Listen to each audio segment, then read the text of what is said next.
gained 10 pounds eating the red and the green M&Ms, bro. So quick I'll chop it up today. How you brothers been for the week, man? Oh, we've been good, man. Been good. Yeah. We can't ignore the ratings. I mean, this light skin thing is working for me and Derek. I heard it's going market. Where do we start?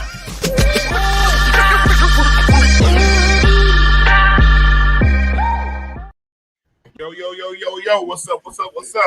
Welcome back to another week of Let's Chop It Up. Please follow, like, subscribe on Facebook, YouTube, and Twitter. Make comments. We love the comments. We always get back at you. Good to back, we love them all. So, brothers, how was your week? Let's talk about my man Derek. How was your week, brother, since last time I spoke to you? Hey, man, wonderful. I can't really complain, man. It's been hot as all hell, no, man. But other than that, it's all good, man.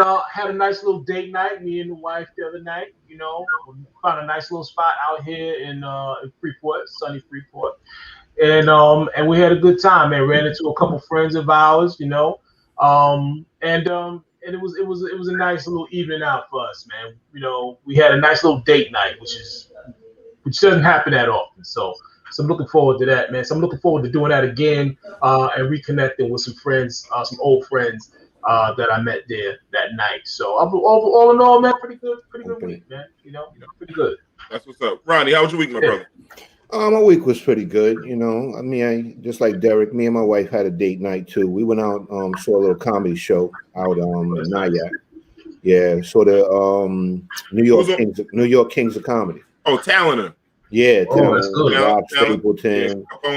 Yeah, they killed. It was definitely a good night out. Had fun. I recommend the couples that every now and then y'all take some time aside to spend some time with each other. Yeah. You know what I'm saying? But other than that, my girls are still playing softball.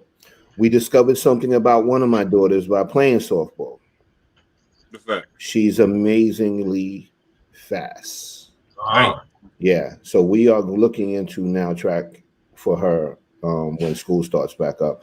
I never realized that she was that fast. Nice. Tell her don't smoke weed before event. I think I'm gonna tell her that. Yeah. I think I'm gonna sound advice. Yeah. Yeah, it's really good. Yeah. But other than that, everything's good. Everybody's healthy. Nothing to complain about. Now the birthday boy, our boy Kelvin. What up? Happy birthday to you, my brother. Happy birthday to you. I appreciate it. Thank you, gentlemen. I appreciate it. Today has been a great birthday. I thought about my parents who I no longer have, man. And so I think back to everything they did for me and the foundation. And I hope, as one of my friends said, that they're very proud of the man I've become. So I'm thankful for that. So thank you guys, and thank everybody that's watching. I also want to say, look, there's I got to be the person that just has to bring it up. This is about the natives, and this is what we got to do. I want to say this. I don't judge anybody or knock anybody for begging for money or soliciting for money. But the other day I'm in Harlem, and there's got to be like an etiquette. They've got to wait till you get out the car when you park to come up to you. You know what I'm saying? Like, the rule is supposed to be you're trying to ask for money and I'm trying to avoid you. But you've got to give me a chance to not come into the store that you're standing in front of. Don't get impatient and come to the passenger side window. The brother comes around talking about, first of all, I want to let you know I'm vaccinated. I'm like, I don't care. If you could do that, you can go collect a job application. You know what I'm saying? So other than that, the week has been good. It's been uneventful, but my birthday, man, has been a blessing. I'm really, really happy to have another year, and I am, gracefully getting older, and I'm not resisting it. So I'm happy, and thank you so much, Marsha. I appreciate it, and thank you to the Let's Chop It Up family, the best podcast in the game. Facts. My man. Yo, I got to give you some advice, Kelvin. Right. First of all, happy birthday, brother. Thank you, man. Appreciate it. The thing is, the reason why he's got to get you before you get out the car is because most people keep the change in their car. Oh, that's why. Because if you close up the car, then you ain't gonna give him the change. So Rod, that's a good point. That's just some streetwise shit 101. That's a good point. To be real with you, I gave him 75 cents not to tell me the story. Brother with some change help, and I gave it right to my man, so it worked. It worked. Yeah, everybody usually keeps changing the cup holder, and he That's knows. true. Yeah, they do. Yo, I'm telling you, these hustlers, That's true. they know every angle, man. They know every. Yo, you're right, because now nobody carries change around. This motherfucker told me he had Venmo. That's right. You on fucking Venmo, and you homeless. Venmo 35 cents. Yo, like how the fuck you gonna get Venmo? So you had a bank account? Yo, man. That's coming. That's coming. The future is people gonna be begging for cryptocurrency. You'll be able to pay in cryptocurrency. Damn, begging with technology in your hand. That's some shit. Ain't that some shit, man? Yeah, man. Crazy, man. But Kelvin, I'm glad you reached another birthday, man. Yeah, a lot of brothers didn't reach your age, so it's every time we have a birthday, celebrate them big. So, and I'm very proud of you as well, Kelvin. You know what I mean? Proud of the man you become as well, man. So, Thank you, Derik. Appreciate that, my brother. So are you gonna do the black birthday thing, a week celebration, or a month celebration? Nope, I gotta go to work. Nope. Okay. and let me ask you this: you're definitely not having a white party, are you? No, not having. Okay. Just checking. No, Rod, I'm having a work party. There you go. Apparently, Con Edison they don't care about no birthdays. I found. Nah, I don't get it. They don't get it. They cut your shit off. Oh, hilarious, man. My week, man, I'm just realizing I'm getting old, man. My knees ain't feeling the same this week, man. It's horrible. That's the only thing I got going on for this week. I have a brace on under this table right now. Wow. You're a trooper, though, dude. It's horrible, man. Bad week, man. But let's get to the chop it up. What's on the block this time? So we got the Haiti's president allegedly killed by a foreigner. So I think the doctor in Florida was one of the leaders in this coup, assassination. So they killed him and shot his wife. Any thoughts on that? Yeah, they say they tracing a lot of things back to America. I think that's one of them. See, this sounds like some CIA type of stuff. Yeah. Man.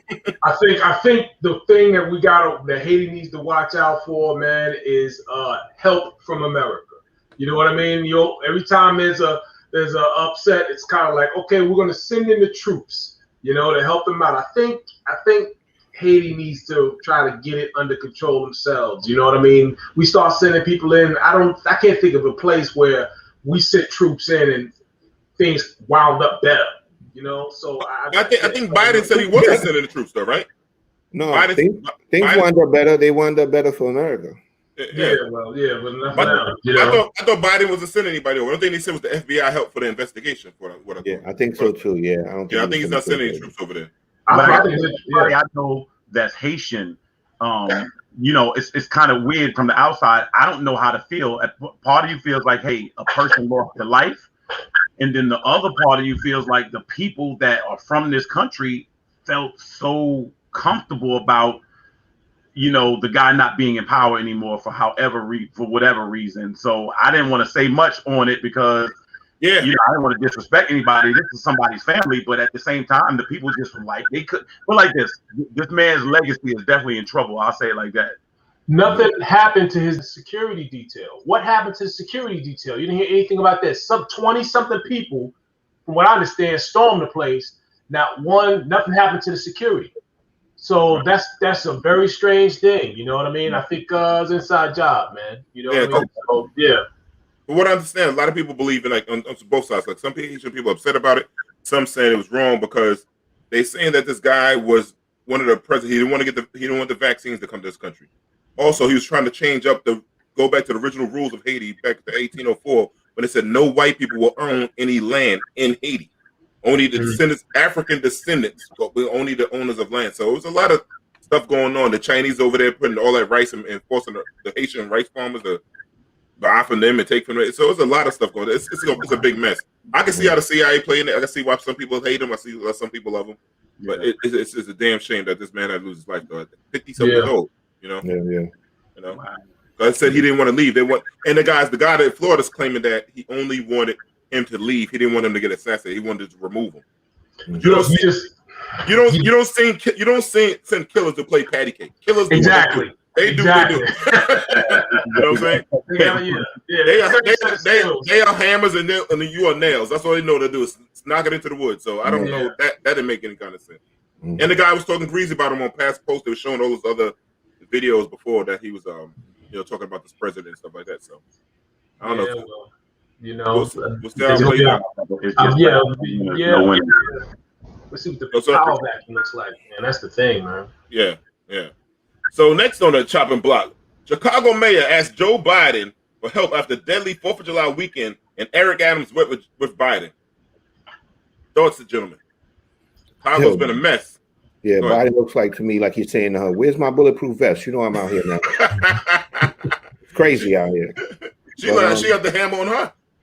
Yeah. I mean, they supposedly broke a record compared to last year. I think it went from 103 murders in the first 6 months to 108 murders in the first 6 months of the year. That's wait, hold on. You must mean the first 6 weeks. No, first 6 months. I think it is. I thought they had like 100. No, we're at 1,000 in New York. Yeah, I think. It was but they broke a record for their play. You mean for the 4th of July weekend? You mean for the 4th of July weekend? Oh, okay. For the weekend. For the weekend. I'm about to say. Yeah. Wait a minute. I just caught that. Over 100 people died in a weekend. Shot. Yeah, everybody died. They got shot. 100 people shot in a week. That's real wide, man. We right with them though. I mean, we getting close. Oh yeah. I mean, New York is already at 1,000 shootings in July. Yeah. And I mean, it's just unbelievable to just see. And I've always believed this. I believe that this country could do something about guns, and this country could do something about drugs. This country could do something about those pressing issues. Those things are able to happen because it benefits somebody. Mm-hmm. I mean, really, like they used to say back in the day, that there's a time you couldn't get a Cuban cigar in here if they didn't want you to. But you get some guns in here, though. Yeah, it makes absolutely no sense. You know, and it's Wild West. And I think Rod mentioned it before, how the cops have pretty much in New York just basically been standing on the sidelines. You know, they pulled back. It's not even actually just in New York. Across the board, across the country. It's across the country. Law enforcement is at they're at a low rate right now. Most of the states are having trouble even hiring cops. Most states had massive retirements. So we're like undermanned. Most of the average police department is undermanned right now. So they don't have the cops to put out on the street. People basically did a mass exit if you were able to retire. And then some people that wasn't feeling it, they resigned. So they never had anything like this before. Let me ask you a question, Rod. Each precinct, you know, their numbers, I'm sure, are, you know, they have to, I guess you got to try to get the numbers down in your precinct, right? Correct. And so what do you think that will mean for Eric Adams to potentially be the mayor of New York? What do you think that will mean for law enforcement? I think as far as the department is concerned, I think he's definitely going to do some changes within the department, the way the department runs. The other thing is too, Eric Adams is going to have to be tough on crime. And one of the first things he's going to have to address is the amount of guns that's in New York City.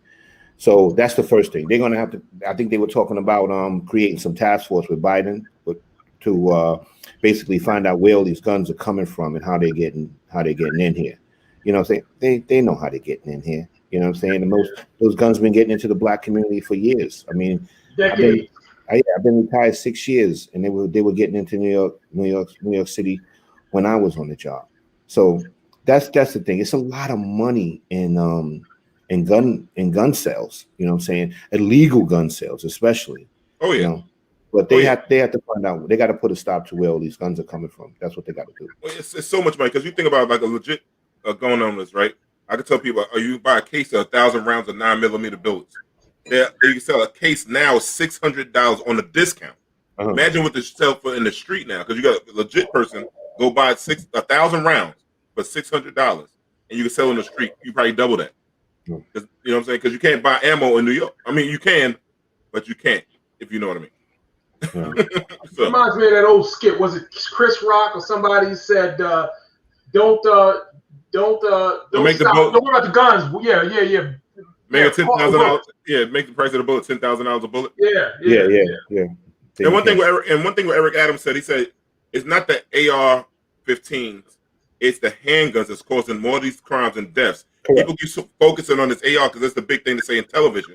Mm-hmm. But it's the handguns. You're talking about the 38s, the 9mm, the 40 cals. Those things are really ones that causing all the harm in the murders in the United States, especially in New York City. Absolutely, because those are the guns you can conceal. Yes. Right. Yeah. Yeah. But to me, you know what's crazy? It's not like it's robberies. It's not like it's on the corner crack sales. It's like somebody didn't let somebody into a house party and they got upset and came back and just let off. Like that's what I don't understand. Yeah. And the thing is, like, we're seeing gun violence, like people are doing hits on each other at like 17, 15, 14 years old are doing this. This is insane. And you know what I mean? And the time of day. And it's out in broad daylight. Nobody cares. Times Square. Yeah. I never thought it would be one of the most safest places in New York if you're going to be someplace. Mm-hmm. That is the scariest place to be now. They on site. They don't care who's around. Babies, kids, no code. They shoot.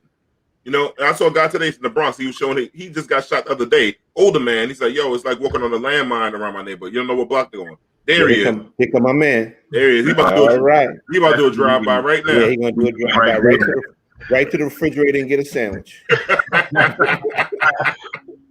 listen, man. I think what it is, man. We got to watch out for, man, is the desensitization of our kids. You know what I mean? And you know, when it comes to violence and all this other stuff, and you know, then you add on, you know, the plentiful nature of just, it seems like they're giving out guns now like Skittles or something. You know what I mean? So, I think we got a real issue on our hands. I am from Long Island.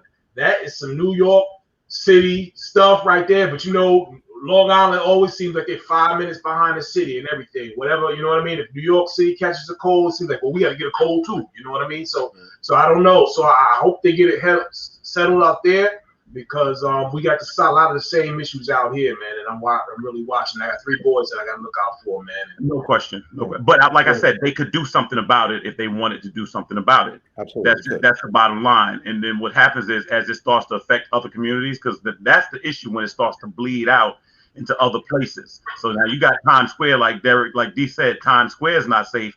That's the heart of tourism in New York.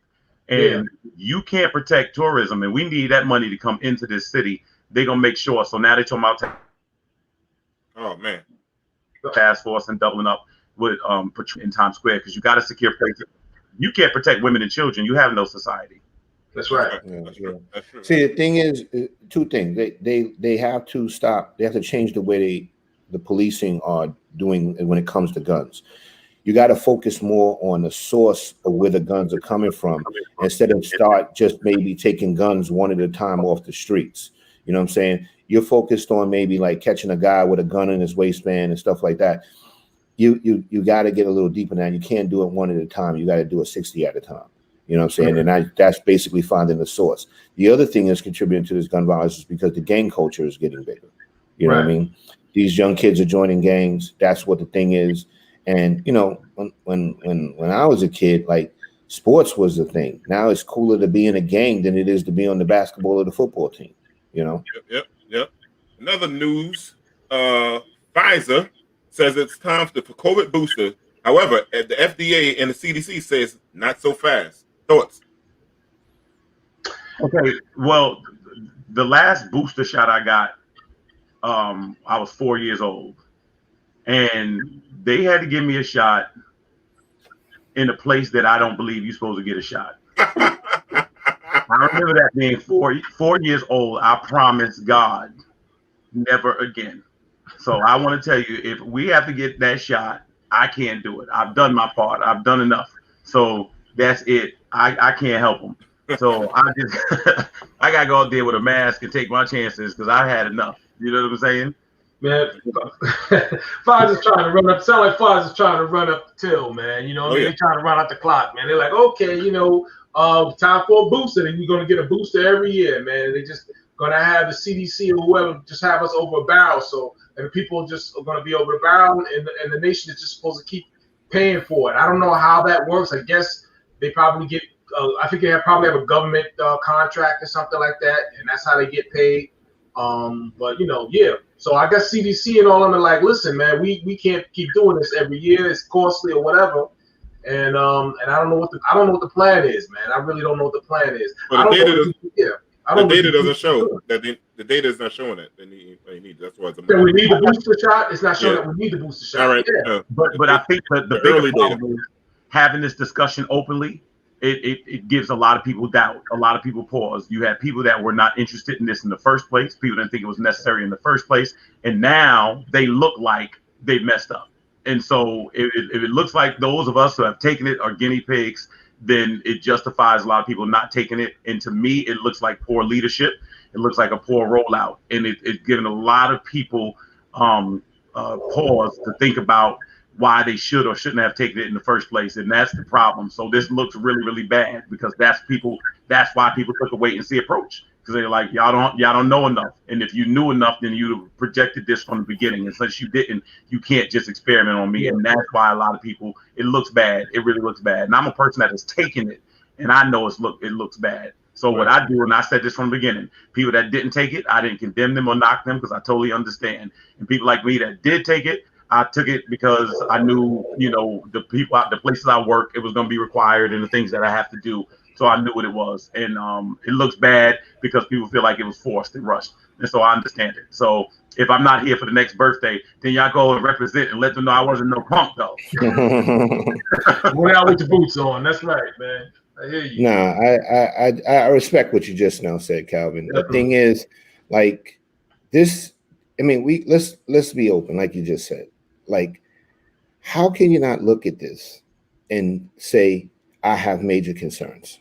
Right. I have major concerns. Right. So now the thing is, you got to look at, like, they put the fear of God in everybody. They made everybody believe if you caught COVID, you were going to die. You know what I'm saying? And that made everybody go out and get vaccinated. You know what I mean? And,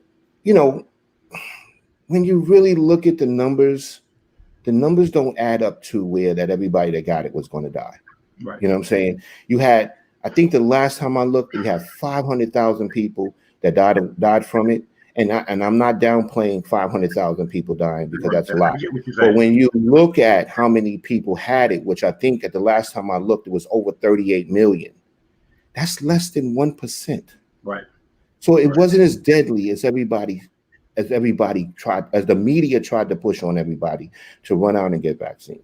Right. Now, the thing is, we are talking about 4 publicly traded companies: Pfizer, Moderna, Johnson & Johnson, and AstraZeneca, right? So here's the thing, right? He's in those 600K. Okay, 600K is still less than 1%. Still less than 1%. So the bottom line is this: they kept telling everybody how many people died, but they're not emphasizing how many people survived or basically got it and didn't even feel that they had it. Right. You know what I'm saying? Right. So that's my issue with it. Like they put fear into public, and people ran out there because they were afraid and they took the vaccine. You know what I'm saying? Now back to the 3 publicly traded companies, right? Now, Johnson & Johnson, they fucked up baby powder, right? They fucked up baby powder. They gave me a rash. They gave me a rash. It gave some people more than that. It gave them cancer. Yeah. You know what I'm saying? So the thing is, they lied that it wasn't baby powder for years before they got to the point where they had to admit that it was the baby powder. You got to look, if you remember back in the days, tobacco did the same thing. They lied to you, said, oh, you can't get sick from it. They hid that for 11 years. You know what I'm saying? The thing is, this thing is about money now. It's not about freaking saving people. It's about making money. And like I said, I'm not trying to play a doctor, and I'm not even trying to play a doctor on TV. But the bottom line, your body fights off certain viruses and flus if you are healthy. People that got really sick from COVID is because they had a vitamin D deficiency, which means their immune system wasn't big. You know what I mean? Wasn't make the same observations. You know what? You know what, Brad? I'm gonna tell you the thing about what frightened me the most about COVID, because the numbers for survivability didn't frighten me. It's just the contagiousness of it. You know what I mean? They just pushed it like the minute you're going to walk outside, you're going to catch COVID. Correct, like that. Correct. You know what I mean? Correct. And Correct. just the sheer numbers of that, when you just crunch the numbers of how contagious it was, there's going to be deaths. You know what I mean? That's going to come from that. It's severe sickness. And I get that they wanted to put the stuff out, that they wanted to put it out ASAP. But anything that's that rushed, assuming, of course, that they didn't have any prior knowledge and didn't do any previous research on it, anything that's rushed is not going to come out. The minute you take that, you're automatically a guinea pig. And the fact, and it kind of gave it up early when they said when they started giving it out for free, and then they wanted to do all sorts of follow up. They told you in the beginning because they wanted to follow up and see how it reacted. So that let you know off the top you were going to be a guinea pig. And matter of fact, Johnson & Johnson just kind of came out of nowhere with their to speak on them with their vaccine. I've never tried, and like Rodney, I've never trusted them. I think right now they got a recall going on for shampoo right now, Yeah. So I mean, I don't know where they were coming from with their research, Pfizer I could kind of understand. I never heard of Moderna until now. Until the vaccine. Yeah. So Well, this is Derek. This is my position on it, and this is the last I'll say on this. This is what it is to me. When you want to add a booster shot, what I'm saying is if you got the CDC going against what they're recommending, if you got a conflict there, if this is hashed out in the public, it's just going to breed more doubt. So whatever it is, you got to have a clear, concise path with it in that and leave it at that. But once you start adding different things or something they're already having a problem with our community taking, now it's just adding to people's uncertainty and apprehension. And so when you want to start rolling this stuff out, music videos are not going to help it. Clever cartoons are not going to help it. Getting celebrity endorsements are not going to help it. People basically are afraid, and I think people are concerned what they put in their body. And so therefore, you've got to actually have one position. And if you don't have it, then people are going to say, I'm apprehensive and I'm sitting out. And that's reality. And plus, as for most people in our community don't always jump for something when it's free. They jump for it when it's exclusive. It's like Jordan's coming out at midnight. There's not a lot of them. Then if you say, well, we're going to make sure y'all get that. And then we want here go my take on it. I agree with you, Kelvin, wholeheartedly on certain things. Like for a person that had it so bad and still now today, I just came from a pulmonologist today, so I have a different take on it. Like when people you could say 600,000 died. That's 600,000 funerals. Some people have funerals. Okay. Like Brad said, until you go to a funeral, till you experience. I think people that have experienced have a different take. I understand the money grab. I said it from the jump, even in our group text. It's a money grab for me for Pfizer. However, at the time when I had to take, I had to think about other family members. My mother had breast cancer. Her immune system done. I had to take it for that to make sure if I don't want to bring nothing to her. Like now we got this Delta variant that's going around, like sticking out. Chicken Wing just lost his partner yesterday. His homeboy died yesterday from the Delta variant of COVID. Wow. In Maryland. So like we just was going through this. So it just, to me, when people say certain things, they didn't experience what I experienced. So I said, I don't even argue with you no more. I just don't do it no more because it don't make sense. No, see, D, totally understand that. But like I said before, it was also about a health issue. The people that didn't do well with it is because they didn't have a high immune system. They had vitamin D deficiencies. Mm-hmm. So I'm not downplaying people dying. I didn't downplay 500. But you can't say only people with vitamin D deficiencies died. They mostly people that died from it had vitamin D deficiencies, or they had some other ailments. And the other thing, those numbers are not going to be completely accurate because in the last 2 years, everybody died from COVID. If you was in a car accident, you died from COVID. Those numbers are not accurate. Okay. No, I get it, and I think what you guys are talking about is a little different than adding this last piece to it. That's all I'm saying. Because again, and for everybody at home, we're not offering medical advice. We're not doctors. We're not telling people what to do. But the bottom line is, if you at this stage already, you either took the vaccine or you didn't. But at this stage, here come my argument with that when you say that all the numbers are juke. Now I have a friend that owns a funeral home, and Bradley knows a friend that we learned how to swim. Her father taught us how to swim.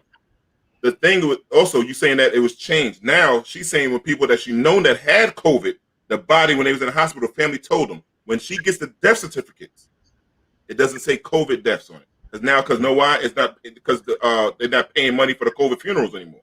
So now they're just writing off for something else because the government don't want to pay for them. So you can say one hand on one thing. This is why all the numbers are high. Then I could go with somebody that's sitting right there that does death every day of her life. Yeah, bro. I know some people that died as well.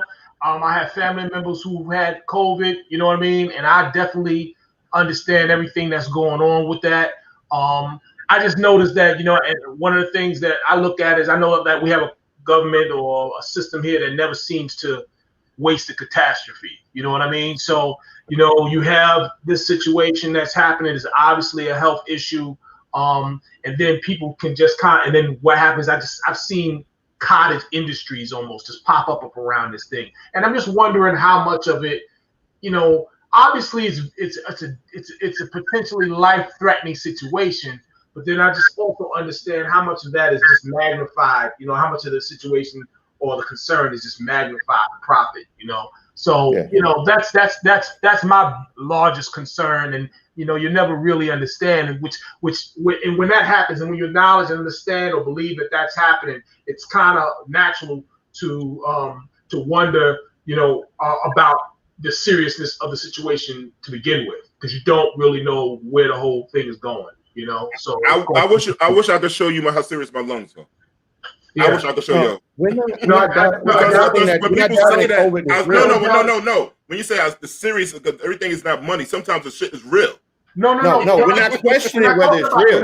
We're not questioning whether it's real. We know that COVID is real. The issue here is, I was saying that it's not as deadly as they claim it was. But put the fear in everybody to run out and get a vaccination. Even if you live, I'm just trying to tell you how my lungs feel. So who want to be a long hauler and you can't go up a flight of steps? And we're not in denial that you had COVID. No, I'm not saying that. But I'm saying when people say, oh, people live, but how will you live later on?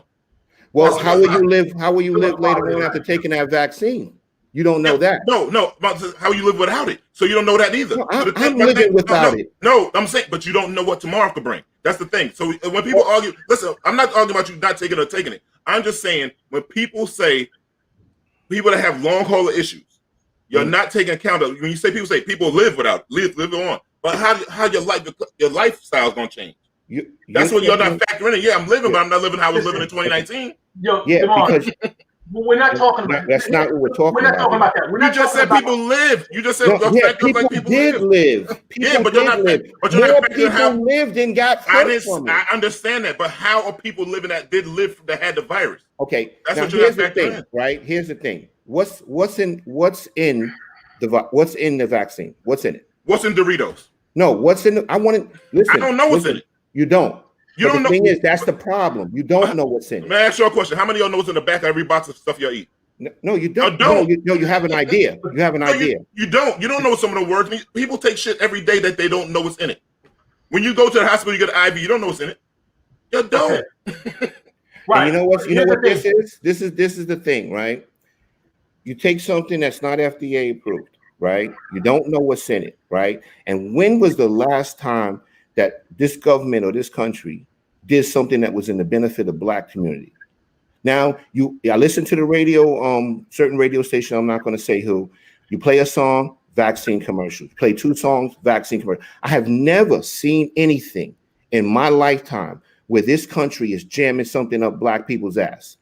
I've never seen them looking for our best interests. But I'll say this is the one thing I will say, and I was telling the dude this. What I will say is, to me, if someone wants to poison us or whatever, it's very easy to do it. They don't. Yeah, it is very easy to do it. Right. They don't have to go make it easier for them to do it. Right. I mean, you can put it, like I said, you can put it in Hennessy, and everybody had been dead last weekend. I mean, you know what it is. I mean, my concern is this, Damar, to speak to your point. When you go to the hospital or you go to a doctor, you get a prescription from the doctor to give you a medicine or something that is meant to, improve your situation. But let's say the medicine has a side effect, right, that you didn't know about, all right, and it causes some harm. You have a system in place where you can sue, right, and you can get at least financial remedy. What is that thing right now? Right now, you're literally putting something into you, right, that's being given out for free. Mm-hmm. You don't know what it is, and you are right now, they're working it out as they go along. If the vaccine that you're given causes you problems later on, all right, what is your remedy? How will you be made whole? You know what I mean? Now, remember, you got the vaccine proactively because you did not want to catch. So you were perfectly healthy up to that point. But now something happens because you took the vaccine. How do you become made whole? How are you made whole after the fact? So that's my major concern. I need to sit back and watch. Okay, right? let me ask you a question. Right. Y'all guys, some of y'all smoke cigars, Y'all eat all kind of shit. Y'all could get fucked up from it. You know that? So here's the thing. Who are you assuming from that? No, if I smoke a cigar, we have plenty of information. We says that nicotine, that the cigar, the tar, will cause lung cancer. Mm-hmm. That is clearly put out on the label. You are taking a risk. All right. So if you go and you get lung cancer behind that, sorry, you're bad. You don't get to sue anybody. You should have known that. It's not the same thing. It's the same thing. You just think everything's a risk. Not the same. You just say it's a risk. You just say it's a risk. So here's the thing: if you take something, knowing that there's a risk that something can happen to you, all right, and it happens, then yeah, that's on you. You took a shot. You rolled the dice. You didn't do so well. All right. If you go in and you do something and you don't know that something's bad is going to happen to you, and they tell you that there's going to be a benefit, and you find out that not only can they not protect you, or not only there's a thing that they say that it's going to help you with, it doesn't help you with, but it also causes a harm to you, then that's their bad. You didn't know. All right. But now I understand in the situation that we're in, sometimes, listen, this was a health thing and we needed to get things back to normal. People were afraid because I always said the real virus was fear, right? So we had to kind of get that under control. We needed to give people hope, and we put the virus out. And in that regard, it did help. All right. It helped us as a people. It helped us as a country. You know what I mean? Just to kind of calm things down. We gave us hope. Sometimes that's what you need. But in the meantime, you still have to collect this information. We're still collecting information on this. I just think the reality of it is this. Like I said, and I've been like this from the beginning. People that didn't take it, I didn't knock them. I understand. I don't care. I wasn't. That's what I'm saying. I wasn't. I think D looks at it like people are dismissive over, you know. No. I'm not saying you. I'm just saying in general. That's what it has been. It has been one side has been like if you took it, you know, you're being duped, and the other times like if you didn't take it, you're letting everybody down. I just said everybody has to come to that realization themselves. Kelvin, it was also designed to divide us because people were doing that. People were saying if you didn't take it, that's what I'm saying. It was designed to divide us, just like it was designed to put fear into people for them to run out and get it. Like I said, I've never seen anything in this country that basically forced something on us.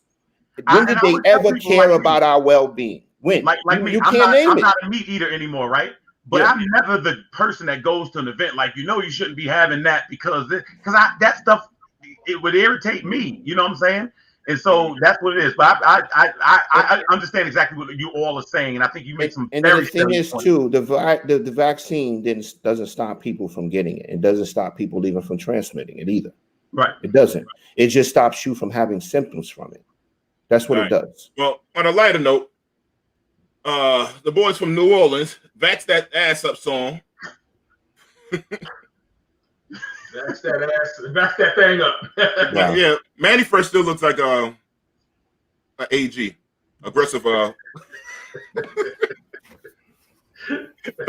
Did they announce if they took the vaccine? I have no idea. Yeah, they should announce the check that they got for it, though. Right, they took that check. Yeah, they took that check, though. You know what? Let me say something. When I was at St. John's University, I brought this up in a marketing class. I'm sick of every time they want to present something to black people, there got to be a beat behind it. I'm just tired of every time somebody got to speak to us.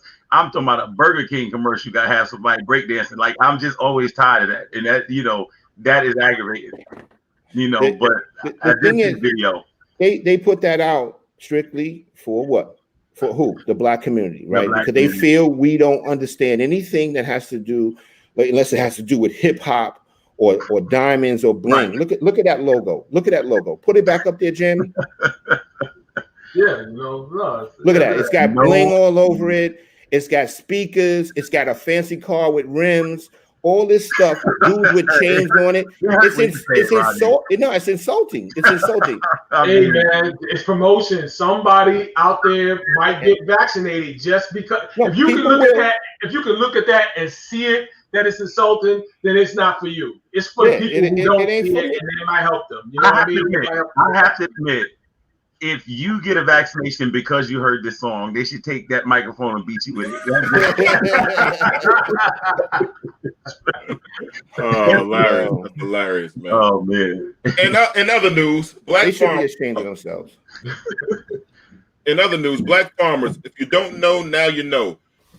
So black farmers have been shortchanged in America over the last centuries, centuries, and they started to protest. They're trying to get Biden to say, "Listen, man, there's a lot of things, 40 acres a mule type of thing," and they've been shortchanged for over 100 years, and these predatory loans, or not getting loans at all, or taking too long for the loans to come through. As white farmers are now getting mad that black farmers are benefiting from a program they're trying to get. So, right. Thoughts? I think whenever you have preferential treatment, you don't understand any other position. And forever, this community has had preferential treatment. And just to see somebody get some aid is disturbing to them. I mean, it is unbelievable. I cannot believe how insensitive they are to the plight of black farmers and black business people, period. How far down we were, even if someone even suggests something that would make the playing field close to level. And that's all we're really talking about here. It's not like black farmers are given, benefits over everybody else. But I'm listening to the videos and reading stories about how white people are saying you shouldn't get treatment, fair treatment, or preferential treatment because of the way you look, when our entire society has been based on that and the opposite. And that is just so ridiculous. You know what I mean? I'm glad somebody did something for black farmers, because black farmers just about extinct anyway. Yeah. Well, that's the whole purpose. That's why they didn't want them to get a bailout, because they wanted them to be extinct. That's why. Yeah. It's a land grab. It comes down to a land grab. And you can't get the loans to pay for your seed. And I'm a family between both my families, we own 200 acres worth of land in North Carolina, right? And so I know this process, this sharecropping thing. This is like in my Uncle Sambo that just died. He ran pigs. So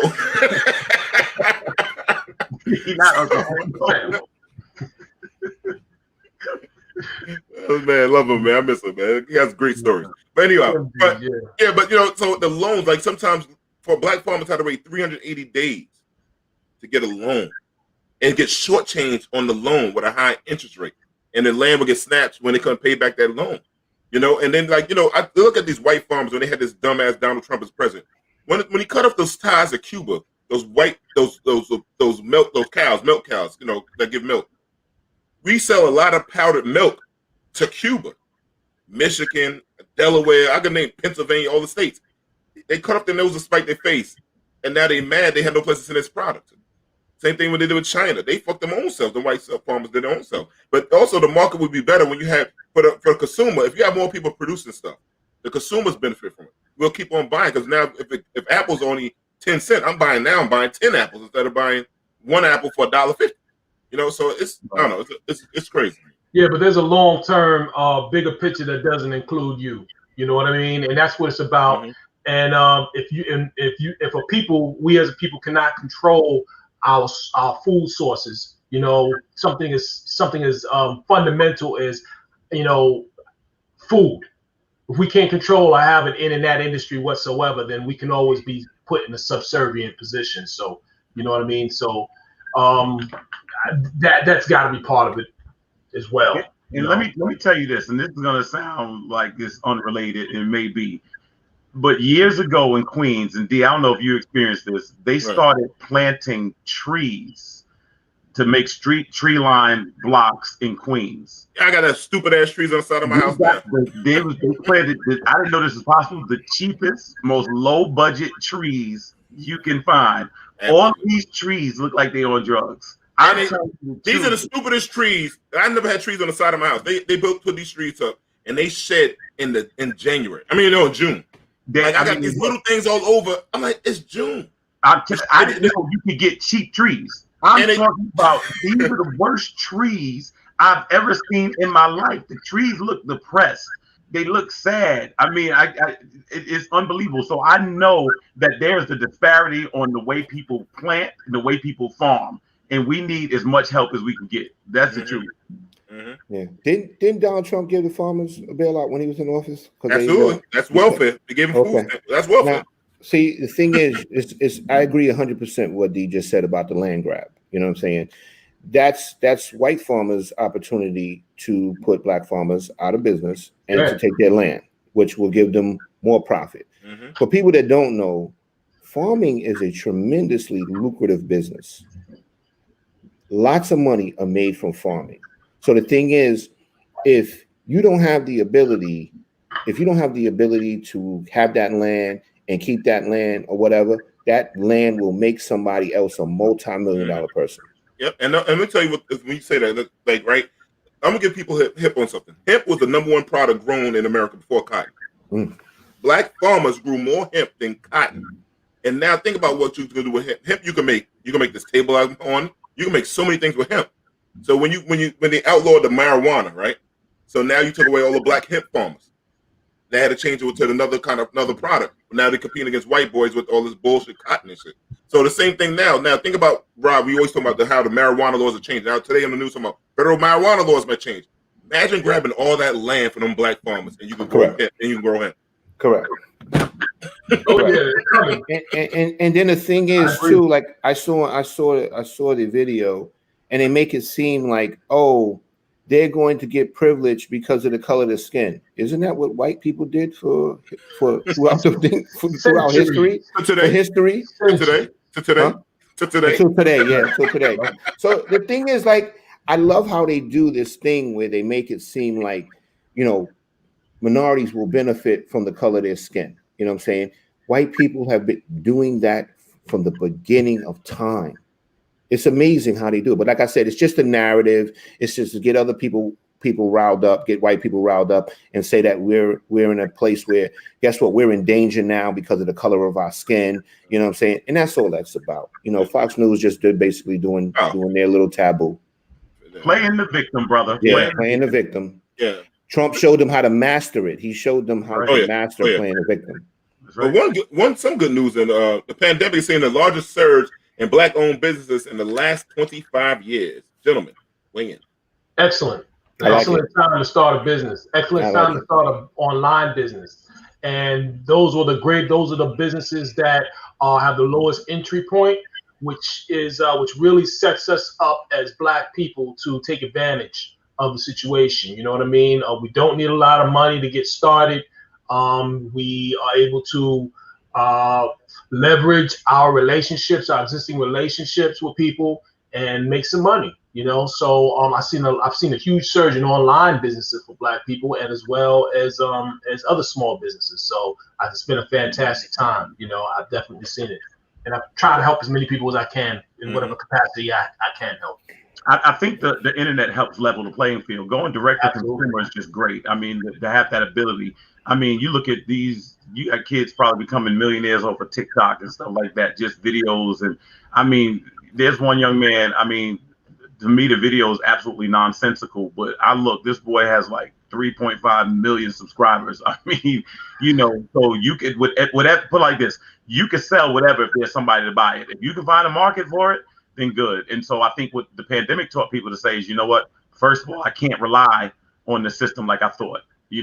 My brick and mortar may not be there anymore. So I'm going to have to find something. And it really prompted a lot of people to just try something different because they had no choice. And some people took the time that they had on their hands working from home to actually start researching things that they might want to do. And so you start looking, I mean, what is the thing that invention is like birthed out of necessity or something like that. And so that's what happens. People say, you know what, I'm going to do something that's different because I have the time to do it. And I may have been laid off. I may not have my restaurant job or my office job. So now what can I do? You know what I mean? And that's what I think about. This is probably what helped prompt that. And I'm glad. Congratulations on all these business owners. Yeah. Absolutely. Yeah. I agree with what you said, Kelvin. I think that during the shutdown, a lot of people sat home and they said, what am I going to do now? Yeah. They realized that, whatever job they had or whatever probably could be gone when they get back or whatever. And they became innovative. They said, Joe, listen, I'm going to turn my side hustle now into a business. You know what I'm saying? Because that's how we get down. When we get dirty, we got to dust ourselves off and get back into the fight. That's the kind of people we are. Now, the game has changed a lot. Like we said, social media, I think Google, now you can Google black-owned businesses, which that wasn't there before or whatever. And then like myself, as a matter of fact, even me and D, we went to a restaurant and we went to that restaurant to try it. Why? Because it was black-owned. So that helped black-owned business tremendously. A lot of things too, I think a lot of those PPP loans help people say, hey, that already had maybe small black-owned businesses to be able to expand and make bigger black-owned business. So I feel that helped. So, you know, it's kind of like when we always talk about reparations, like when you see people got that PPP loan and they use it to make their businesses better or bigger, like majority, that's why if we get reparations, that's what a lot of people are going to do. They're going to expand themselves. Right. You know, that's why they don't want to give it to us. And the thing with the stats, when they keep saying the unemployment and stuff like that, they don't factor into how many people said, no, fuck you, I'm not going back and work on the plantation no more. I'm gonna go start my own thing. So those stats are not all true. You know what I'm saying? Because a lot of people, look at how many people got involved in the stock market. They sat home and said, man, I got this $1,000. Let me see how I can flip it. And that's when people started being more creative and taking chances and risks because they realized they got nothing to lose. When you lose, nothing to lose. Right. I'm already at the bottom of the bottom and I have no job. Let me just go see what I can do with this. And that's how we do as black people. When we're down, we know we got to find a way out. That's what we do. We don't lay down and die. We're people that's been through some of the worst adversities and we still overcome. I mean, look at some of the shit we've been through. Oh yeah. Speaking of that, about black-owned stuff, Instagram ads and labels of business, black-owned business profiles option as an option now. So now you can say black-owned business as an option on Instagram. You know, before, Rob, funny thing you said about Google. Before you used to Google black stuff, and they'll say like a black mom. They show like some ghetto shit or some other crazy. Now they're gonna change it. I mean, the George Floyd thing last year woke up a lot of people to realize like, hey, these black people got dollars, and now they protesting with their pockets. Hopefully, except for Gucci. I don't know about Gucci. And then like I said, it's like I said on a previous show, right? As a black business owner, you have access to the biggest consumer in America, which is Black America. So the thing is, market to your own people. There's nothing wrong with that. White companies have been doing that to us for eons. It's time to turn it around. It's a lot of time to learn from it. Get us FUBU, but give you FUBU back. For us buyers, baby. Now, what else? Oh yeah, sorry. TikTok strikes a highlight issue of what? Oh, composition of the race. The creators. They the conversation about the creators of TikTok. They started making the economics for the black people. They was like black TikTokers wasn't getting paid for the dance. They started all the dance trends. What's that lady? Megan Thee Stallion. Megan Thee Stallion dances and all that stuff. And then they was getting disrespected, and the white TikTokers were getting all the money for that. Thoughts? We've always been leaders in style and fashion and everything. So obviously TikTok was just another outlet, and I think what was, and like you said, they were creating this. They were creating the dances and the style, and other people were going on to get money for it. So I think it's important that they start to realize. It's a question of intellectual property. You know what I mean? So who owns it? Who owns the dance? Who owns the song or whatever it is that they created, or the meme or whatever? So I think it's great that that we start to believe and start to think that these people need to start getting paid. Like the person who creates it needs to start getting paid. So I think it's a fantastic thing. You know what bothers me, Derik, and this is the same thing that we've always dealt with, the same playbook. So what happens is somebody comes up with a platform or a mechanism, and then we wind up doing well at it, and then we're not getting paid for it. Right. Or we'll come up with some idea or some type of trend, and then somebody will create something around that, and they'll put the infrastructure around it, and they'll get paid for it. I keep going back to ownership. So in other words, is there a black variation of TikTok? If it's not, why not? That's my point. So at a certain point, instead of making everybody else rich, just do it for yourselves. There's enough black people who are technologically sound enough to come up with their own system. And every single time we come up with something or do something, someone else benefits from it more than us. And we build these brands. We build this stuff. Correct. We're innovators. We're trendsetters. And the thing we're is, just not owners. Correct. The thing is with the TikTok thing is that people. You're right, Tiger. Word. No, sorry, right. Yeah, no, it's all right. The thing is that you come out with something that goes viral as a black person, right? But then somebody with a bigger following takes it, copies it, and then they make it even bigger. That's what the problem is. Right. So now I don't know if you're able to like copyright or trademark like a dance or something like that, because that's a lot of the issues. Matter of fact, you guys remember when Michael Jackson moonwalked on TV for the first time? Yeah. Okay, and then people were saying Michael Jackson invented the moonwalk, which wasn't true. He did not invent the moonwalk. Right. Break dancers and all of them invented the moonwalk. Yeah. Correct. Right. But that's exactly what's happening on TikTok, because Michael Jackson had a gigantic platform. He can reach more people, and they're seeing it for the first time. And then guess what? Michael Jackson gets paid for it, and he gets credit for inventing the moonwalk, which is not true. And that's what's happening here on TikTok. You got a young lady who invents a dance, right? And then all of a sudden, a guy with 1 million followers, he goes and does the dance. And guess what? The guy with the 1 million followers gets credit for inventing it. Yep. So the thing is, they got to find some way to basically where you can maybe trademark or copyright or what have you this content, so that this doesn't keep happening. Because like I said, we're innovators. We started, and basically they finish it and they profit from it. So can we pull back from it? That's my question. That's what the people are saying. They're not doing the videos. They're not doing the dance. They're not going to do the dances. They're not going to do that. So TikTok's got to find out a way. So you got to look at it like this. The only way I kind of think you're going to be able to do it is if I do a dance today, they got to timestamp it for it being the first time it's ever been put up there. Mm-hmm.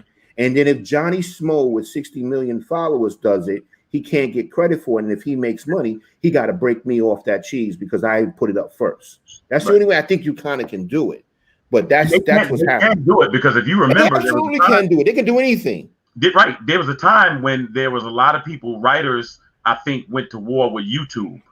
And they wanted to make sure from these shows that the writers, anything that was paid, I don't care if you looked at Letterman on YouTube, if you looked at his show, the writers like, we want a percentage of that. And they wound up, remember they had the big writer's strike? Yep. Yeah. None of them had writers. This is what the same thing. You've got to make sure that you can leverage your position. And that's what I think they're going to do. And I'm going to give you another example. Like, boxing's been around, but now the Pauls are going to come and steal boxing, and they're going to make more money from it. Yeah, exactly. That's what's going to happen. And boxing will die. Right, and it will die. It will die. Dying already. It will die. He's fighting Tyron Woodley, right? Who? I think Jake Paul. Yeah, didn't he want to fight what's the guy named? The rapper. The Game, yeah. He wants to fight the Game. I don't think the Game is going to fight him. That would be too much for Game to lose. But the thing is, like, they're going to be able to control boxing because they can put so many asses in the seats. It's about followers. Think about this right now. No, you're right, Rock. Here, think about this. Tristan Thompson and Lamar Odom are beefing right now. Them two throwing some gloves. Ain't nobody going to see go watch Carnello, whatever them to fight the other guys. Carnello. Nobody gonna watch none of them. Yeah, because they got a bigger following. Correct. That's nobody. That's what's going to happen. But that. Well, you know, that it's the marketplace ideas, man. It's the they're fighting for eyeballs. It's not there. It comes down to the promoter. You got to get yourself a good promoter and who has the best promotion. I don't care if you have anybody's promoting boxing right now. If these star athletes, people with bigger platforms, 3 million followers, they will destroy the boxing industry. If they have a bigger platform and reach out to people, they're going to come back from that. But anyhow, we got to go to commercial break.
Welcome back. What's happening? Yeah. What am I about to say? Up next on the agenda, the turkey leg hut responds to the black community being overdressed. They're not being underdressed. They want people to be dressed up. Sorry. For people who don't know, in Houston, there's a place called the Turkey Hut. They make the best turkey legs known to man, they say. I've seen the commercials and all that stuff, and we all seen it, where they could shake the turkey leg and the meat fall right off the bone. They stuff it. My niece went there. You can get crawfish, you get mac and cheese, you get collard greens inside these turkey legs, all type of stuff inside of them. But they want to have people dress up because people come in wearing slippers, bonnets, they want a dress code. They want a dress code. Yeah. I don't think there's nothing wrong with that. I did a little research on the place. I think it looks like a nice place, and you can see clearly that they put a lot of bread into that place. Mm-hmm. It's got an outdoors section, indoor section. It's designed to be able to accommodate a lot of people. So if they want to put a dress code on there where people not coming in there looking crazy or what have you, me personally, I don't think that's a problem. I really don't. He's trying to keep a certain type of credibility to the place. I don't disagree with what he's doing. No, I think it's every business's right to want to protect his brand. You know what I mean? Correct. It wants to be a more upscale. It's the same reason you go to certain restaurants, they have a dress code. You know what I mean? Some you have to wear a jacket, some wear, or whatever. So some you have to wear, shoes. It's the same. It's no different. So I think that they're well within their rights to keep it going, like to institute that in their business, and they're wise to do it as well. You know what I mean? So so kudos to them. There's businesses that require you to wear a jacket in the restaurant. Yeah. We don't say nothing about that. You have to wear a sports coat or a suit jacket. We don't say nothing about that. No, if you know that you have to go to that restaurant and you can't get in there without a jacket, guess what? Go back and get a jacket. Go back and get a jacket or take your ass home. Or exactly. Go home. Right. And I think that a standard is good. I remember being at Virginia Union University, and one morning, I can't front, it got cold in Virginia. I ain't had no jacket. I went and took my bathrobe, like my, and I took it to the where we go eat at. The lady's like, "Go home. You can't come here with that." The lady's like, "You are not coming in here with no robe on to have breakfast." And I respect that, and I understand that, and that's how these people are, and I get it. It's an establishment, and when you go out to the public, there should be some type of code of conduct or some decorum, even if you don't understand it. If you don't know, now you know. Correct. Yeah, go ahead. And I don't understand the backlash from our own people. Like, why do we always have to have a lower standard for stuff that we put our money into? Like Rod said, they dropped $1 million into that joint. Dude, they put some heavy bread into that thing. Like, you know what I'm saying? Like, you want to be and then so also people saying they have family. So if I come there with my kids, I don't want to see titties hanging out. You know what I'm saying? Or underwear showing. You know what I'm saying? Like, I don't want to see none of that stuff. And you don't want to see somebody jump on a table and start twerking. You don't want to see that when you're there with your family. And not for nothing, natives act better when they are dressed up. No, listen, you got your hard shoes on, man. You're looking good. You're smelling good. Absolutely. You're not trying to rustle and tussle with people. In our older generation, they used to get dressed up just to go to the store. You know what I mean? So your grandfathers and all of them, your grandmothers, we need, I say we got to go back to that, but let me ask you a question. Why do you think we stopped having that pride as a people? Why do you think that? And when do you think it started? I think the influence of more of the gangster rap type of stuff started influencing. Like the more the jail look, more when white people started owning our imaging, like what I'm saying, like when they're owning our networks and making it look sloppy and stuff like that. I think that look, that agenda was pushed so hard that we didn't give a damn no more. That was our generation. That was us, man. There's no more big mamas. Yeah, well, Big Mama's gone. We got to that was our generation, man. Big Mama's 35 years old now. That's what the problem is. Exactly. Yeah. Let me say this to Fuquanda out there before you go in the chat and the comment and all that stuff like that. Yes, we mean it. That's the truth. Yeah, we have to realize that once the Temptations and stuff left the stage, it wearing backward baseball hats and stuff hit the stage, yes, socially things did change. So that's part of it. And we're not saying rap created it. I'm just saying it became part of the culture to have urban attire, and that was probably the catalyst. And yes, Fuquanda, go ahead and write it in the comments. I just want you to know in advance, so I'll have to explain it later. Nah, the thing is, we shouldn't be getting sensitive just because a black-owned businesses require a dress code. You know, you can go to somewhere else like a club, and they'll tell you what to wear in a minute, and you ain't got no problem with it. Yeah, right about that. So, you know, we got to take it back, man. That's all I'm saying. We got to take it back. You know, I think a lot of this stuff really did happen with our generation when we were growing up. You know, we got a little loose with it, and now we have to bring it back. You know, it's gonna be our generation that has to speak up and say something and change things back, man. That's what I just want to say one thing. Them turkey legs look so goddamn good, I wear whatever they say. That's how good them turkey legs look to me. My niece Brittany went there. She went there about 2 weeks ago. She said it's everything they said it is. Wow. It's like that. She said she would definitely go back. She said you would try to, they get stuff it with anything, you try to get less stuff because you get too full. And she said when you shake it, it does fall off. Wow. Yeah, I'm up in there. Yeah, that's nice. I'm up in there. Yeah. You got to go all the way down to Texas to get it though? Yeah, Houston, Texas. Just going like a 4-day day trip. I'm going to Houston in 2 weeks. I'm bringing y'all that stuff back. It's probably going to be bad by the time you get there. Hold on. Kelvin, do not get on the plane and be one of them black people eating turkey legs. Don't be that dude. Do not set us back 50 to 75 years. Please don't do that shit. Yo, Kelvin gonna have the whole plane smelling like turkey legs and turkey wings. Oh my God, this motherfucker gonna bring Thanksgiving onto Delta. Now you can get away with that shit on Spirit. Yeah. No, Spirit is already on there. They got chitlins on Spirit. Hog mugs and pig feet. Yeah, they got pig feet, hog mugs, chitlins. They got oxtails on Spirit. I swear to God, when this podcast jump off, nobody book us on Spirit. I swear to God, we won't show up to you. We're not showing up to your city if you book us on Spirit. Let's get back to TikTok. Black TikTok creator argues against reparations. Jamie, can you play the video that went viral? A TikTok creator going viral for a video that picks apart the argument for reparations. Listen. I'm seeing a lot of talk about reparations on TikTok. It's 2021. How are we to determine who gets reparations and who doesn't? Reparations as the first step to healing? The first step to healing is forgiveness. That video has been viewed over 100,000 times. And joining me now to discuss is the woman who posted it, Savannah Edwards. Savannah, thanks for being here. Why did you choose to make this video? Why did I choose to make this video? It was kind of heartbreaking to me to see so many people think that in order for us to receive any kind of healing from the past, that we needed financial compensation from the government. Okay. So I just wanted to speak out on that. One of the common refrains in support of reparations was articulated by one Tulsa pastor who writes, quote, "I think we cannot have true reconciliation and healing without reparations. Reparations are a biblical form of reconciliation and healing. I just hope that our elected officials have the courage to do what they know I feel is right." What's a better alternative to reparations in your estimation? Again, you're a follower of Christ. This pastor's a follower of Christ. I think as a pastor, you're responsible for your flock, your congregation. Your job is to preach the word of God to them. And if you're not preaching that forgiveness is the first step to any kind of healing, you're leading your flock astray.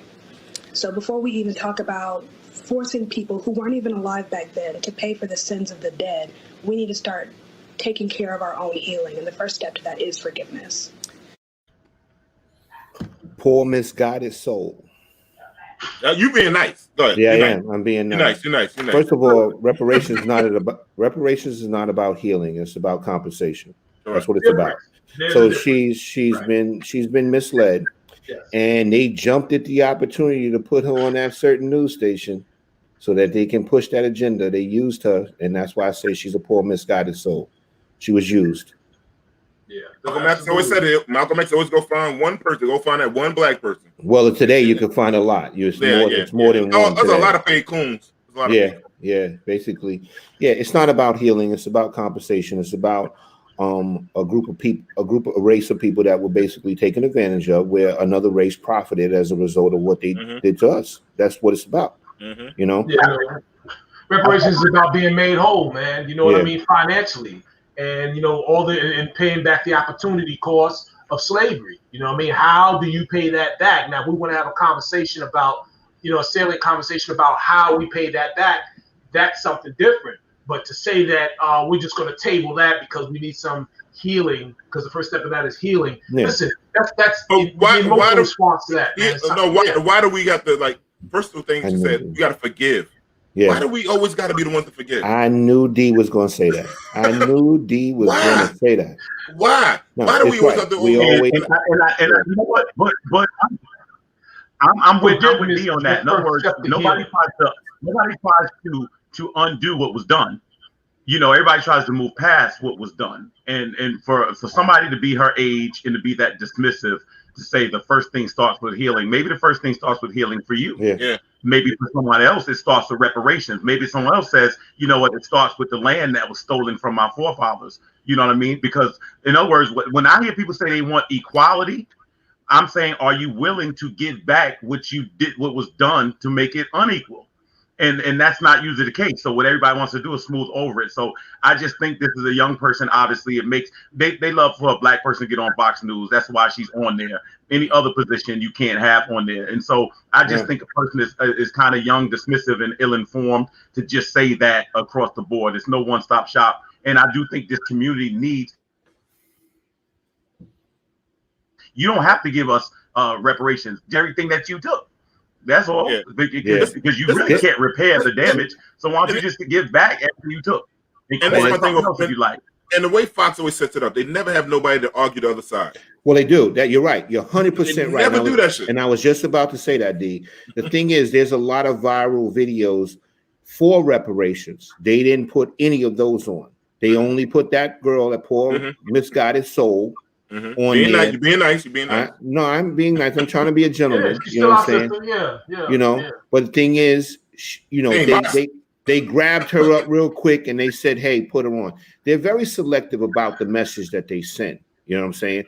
And I always tell you, they're gonna grab people that look like us to put that message out to say, "Look, even black people don't want reparations." You know, because white America is in fear of it. They're in fear of us getting to close that wealth gap. And that's the only message that people. That's the only message, Rodney, that some people want to hear. I never forget. I went and bought and supported a black museum in Houston, and I bought a shirt from them, and the shirt says "All Lives Matter," and then on the back it said "Black Lives Too" or something like that. I regret buying the shirt. I did it because somebody asked me to support the business. Right? I was in your establishment. What is a place called Cracker Barrel? I was down there. No. We ain't talking about Cracker Barrel. Don't try to change the subject. I don't know who you're talking about. I don't know who you talking about. That's right, Jamie. Yeah, that's right. With that shirt that says "All Lives Matter." I'm down there with the shirt to say "All Lives Matter." I'm down there with that shirt on. A white man made his way across the restaurant. Was like, "I like your shirt." Yeah. I wanted to take that shirt off and burn it because I knew exactly why he liked it. Correct. This is some foolishness. So that's what that young lady just did. The same thing. Yeah. She verbally articulated that shirt. Yeah, she's the worst, man. But anyway, she's not my sister. Y'all can have her. She could belong to the street. She could belong to Billy Bob and them. I don't give a fuck about her. Well, you see, she had on the checkerboard flannel shirt, right? Bro, we already know her background. We already know what this. I mean, come on. You still got that lightning, man. But you know, I get you. Another raccoon. Yeah. Poor misguided soul. Mom says her son was attacked and beaten by a belt by a white neighbor. Jamie, you have a video for that one? A Carroll County mother says that her 15-year-old son was attacked and beaten with a belt by a man who lives in their neighborhood. Caitlin Ross joins us now with more. Caitlin, home security footage caught the whole thing on camera. I cannot imagine as a parent having to watch that. The footage is hard to watch, but Malik Sim's mom thinks it's important that people see it. Not only that they see what happened, but see how her son responded to the violence. The video footage is grainy, but the audio is clear as Latika Sims says a 29-year-old man attacked her 15-year-old son. I was just panicked. Like, I was just like, in 2021, I cannot believe that a fully grown man would think that it was okay to come outside with a belt. She says her son Malik was playing basketball with his cousins in Villa Rica when their next-door neighbor came outside. When you see the video, he's running full speed at my son, and my son is caught off guard. Like, I don't know what's gonna happen. Police say that man is Matt Martell. In a police report, he says he was upset about the kids swearing. In a video, it appears Martell grabs the front of Malik's shirt before the pair go off camera, and you hear a crash. He was holding me like with his hands on my neck, and he threw me up against the garage, and I hit my head. And Malik says he was in shock, but knew he didn't want to get in trouble for fighting back. My son played football. He has played every sport. He is capable of defending himself. But the reality is he knows that he could not defend himself. So he walked away. Latrika Sims rushed over as fast as she could and called police, but says she still can't understand how this happened. I worked in child care 15 years. I have had kids say crazy things to me. I have had kids throw things at me. I have never once thought, you know what? Let me take my belt off and beat somebody else's kid. She wishes the neighbors would have called her if they were concerned about his language. She says there is no excuse for the violence. I'm gonna let y'all take this one first. All right, I'm gonna say this. I remember talking. My mother used to, when she grew up, she used to tell me how if she got in trouble in her neighborhood or where she lived, your neighbor had rights to discipline you. All right, you caught one if you got in trouble at school, you got a beating from the teacher, then you might have got a beating from the neighbor, then you might have got one when you got home. And that's because everybody had love for one another. That ain't it. You know what I mean? Like, this is like, this ain't it. Because they had all sort of an understanding. Like, that was it. It was a community. Everyone had the same understanding. We were looking out for each other's kids. We would discipline them with love. All right. And there was no, and so much of that is trust. That wasn't it. You know what I mean? He did not have the trust of her to discipline her child. And I'm not even going to talk about whether or not you should be beating your kids at all anyway. That's not even, I'm not even dealing with that. We got you. You know what I mean? Right. I'm not even dealing with that.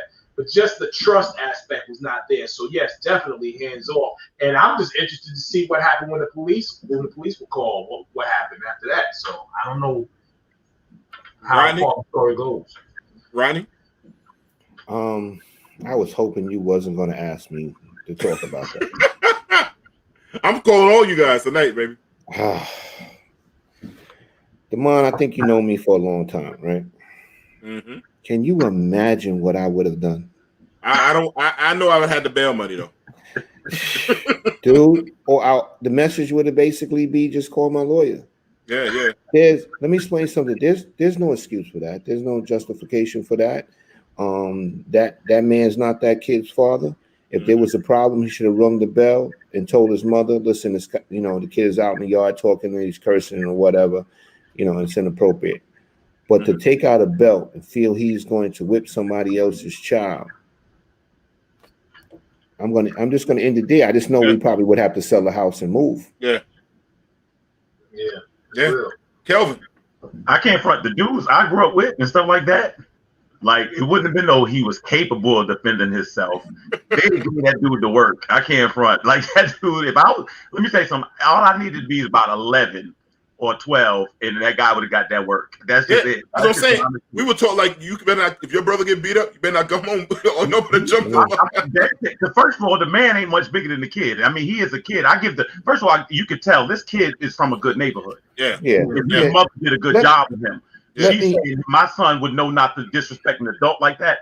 If I came under fire, my father used to be on someone, if I'm not home, you the man in the house. Like, if somebody, if you disrespect my mother and I was 12 or 13, you was gonna have to show me.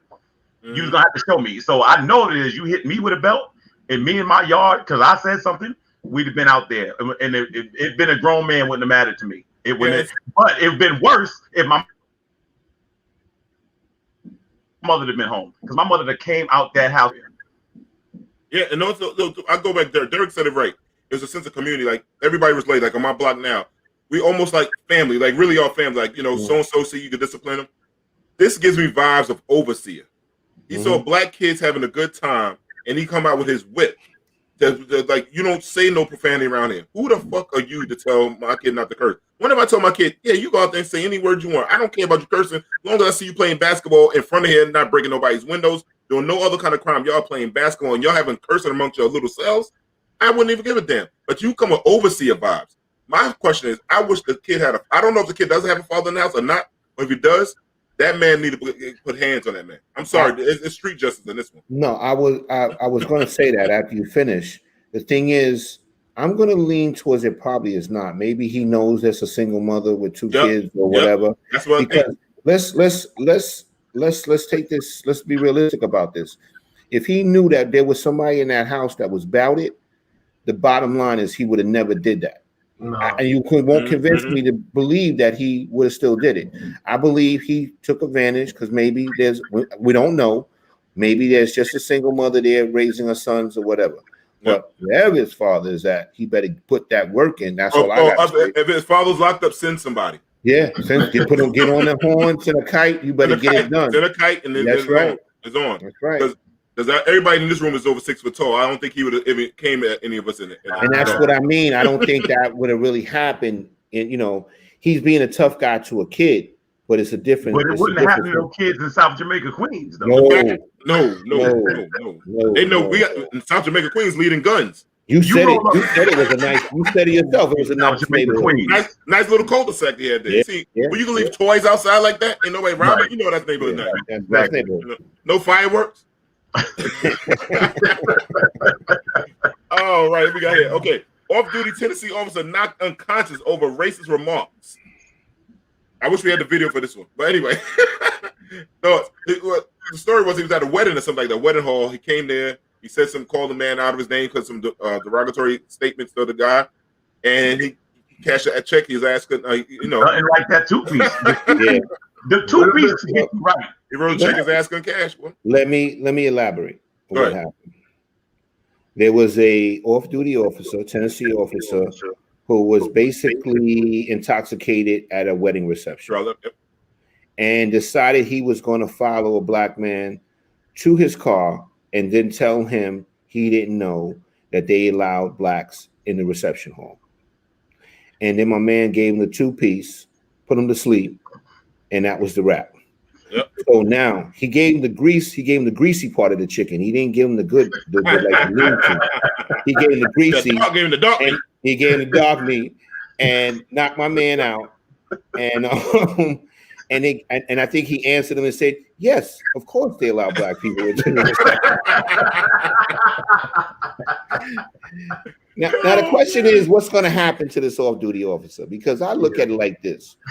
That's a good question, right? What happened to him? The thing, you want me to know what I think's going to happen or what I believe should happen? What you think and what should. Do both. Okay. This is Tennessee, right? Correct. Okay, so we already know. It's already. I forgot. He can walk away clean, and they give him a good old boy pat on the back and send him home. They may charge a black guy. The question is, did they charge him or did they not charge him? No. The guy was waiting for him. He called into the news station trying to see if he had any charges yet pulled against him. That's the last time I read.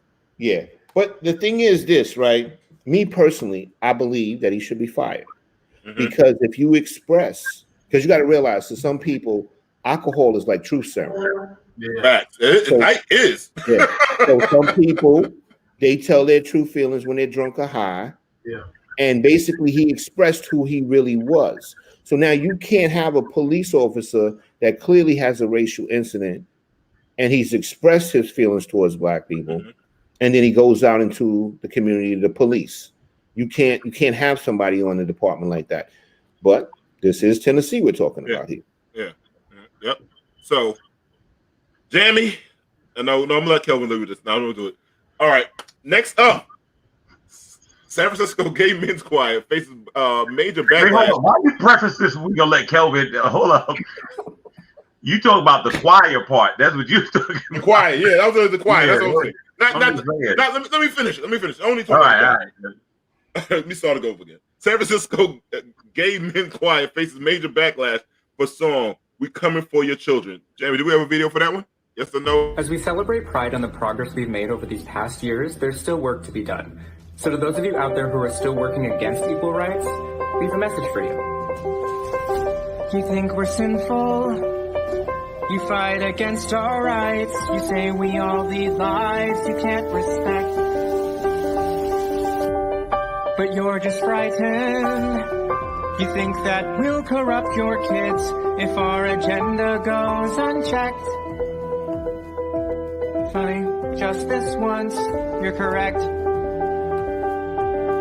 We'll convert your children. Happens bit by bit, quietly and subtly, and you will barely notice it. You can keep them from disco, warn about San Francisco. Make him wear pleated pants, we don't care. We'll convert your children. We'll make them tolerant and fair. Well, this, first I want to say, it's a parody. Allegedly, they didn't do this with a certain intention. I'm out of here.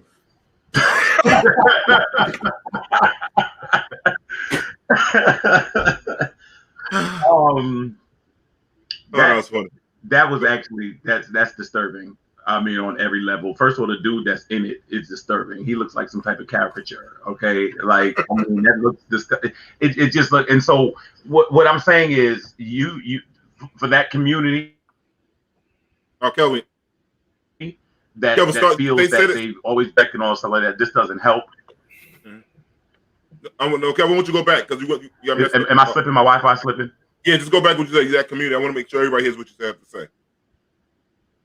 I'm saying with that community, you know, to do things like this, first of all, you shouldn't be mentioning children when you're an adult, period. Whatever your lifestyle is, the things that catch my attention is agenda and children. Agenda and children. And so what I'm saying is this: don't talk about targeting people's children. That is the bottom line. And the other thing is this: if someone is in that lifestyle, that's something they determine, not you. And so this idea of going after somebody's children and converting somebody's children and things like that, that's my whole point with the whole thing. You know, you're addressing, first of all, oftentimes the heterosexual community. This idea of converting somebody and all that stuff like that. You know, nobody had to convert me to be heterosexual.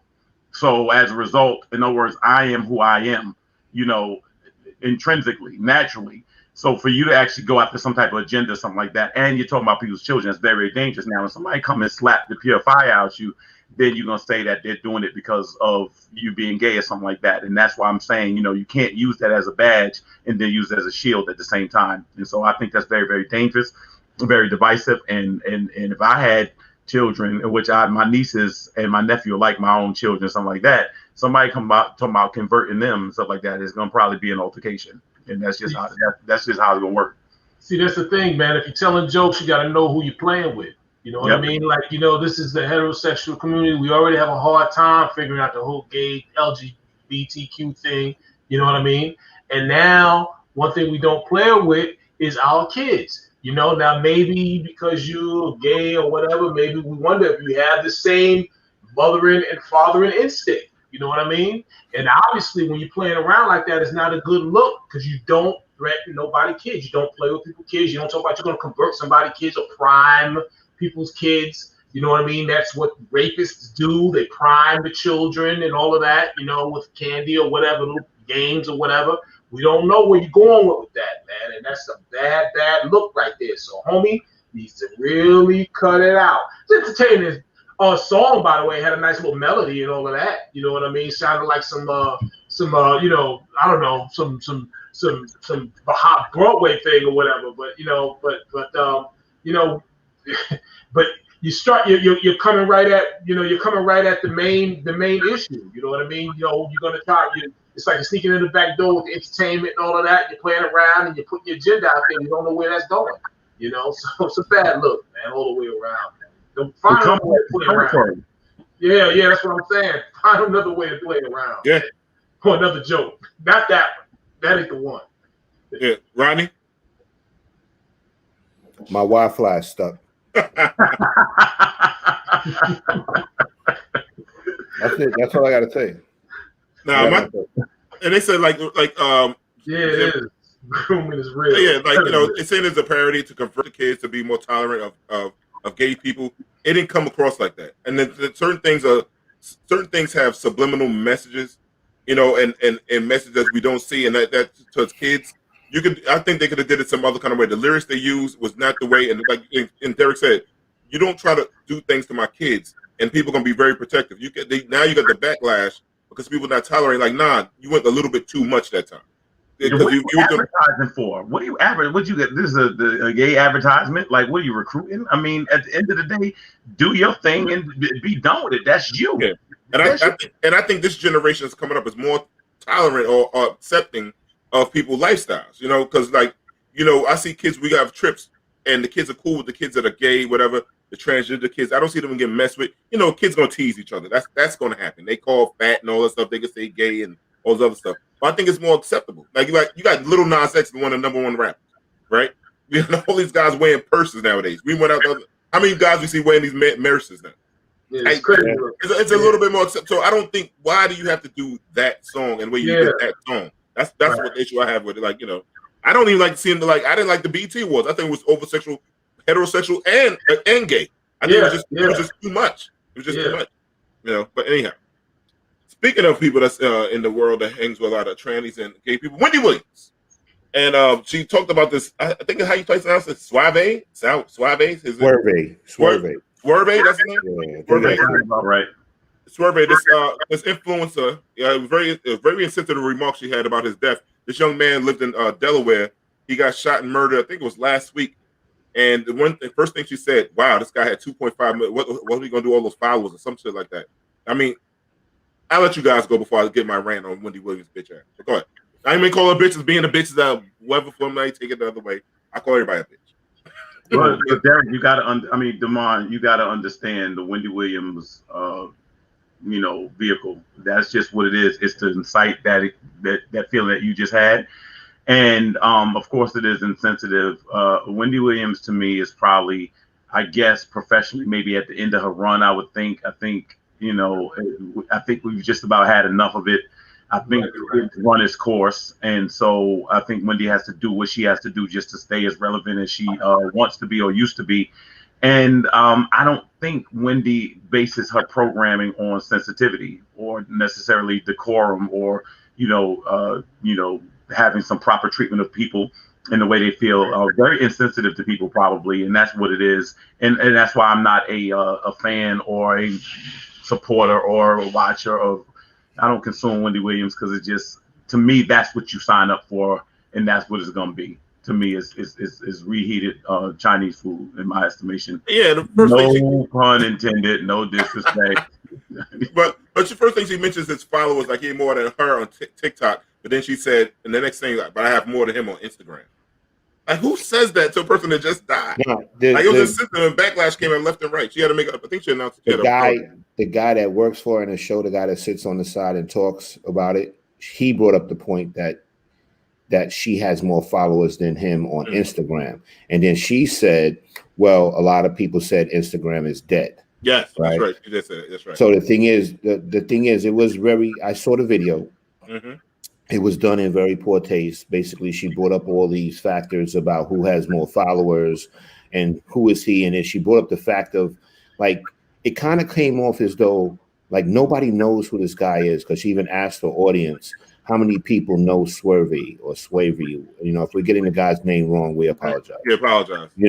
But the bottom line is that was her biggest focus more than it was that he was killed. And then she brought to the point that he was killed. You know what I'm saying?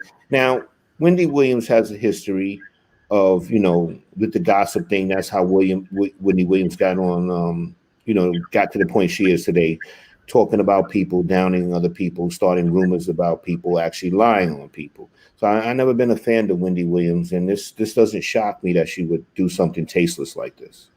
Shock jocks usually have a short lifespan.